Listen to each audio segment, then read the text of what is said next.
Стихотворение Георгия Рублева. Памятник в Берлине. Стихотворение читает Григорян Руслан. Это было в мае, на рассвете. Нарастал у стен Рейхстага бой. Девочку немецкую заметил наш солдат на пыльной мостовой. У столба, дрожа, она стояла. В голубых глазах застыл испуг и куски свистящего металла, смерть и муку сеяли вокруг. Тут он вспомнил, как, прощаясь летом, он свою дочушку целовал.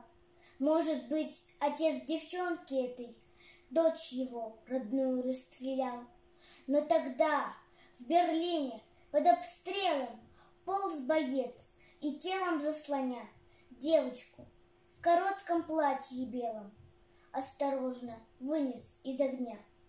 И, погладив ласковой ладонью, он ее на землю опустил. Говорят, что утром маршал Конев Сталину об этом доложил.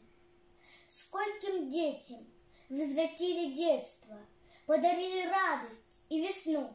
Рядовые армии советской, люди, победившие войну. И в Берлине праздничную дату был воздвинут, чтоб стоять века, памятник советскому солдату с девочкой, спасенной на руках. Он стоит, как символ нашей славы, как маяк, светящийся во мгле. Это он, солдат моей державы, охраняет мир на всей земле.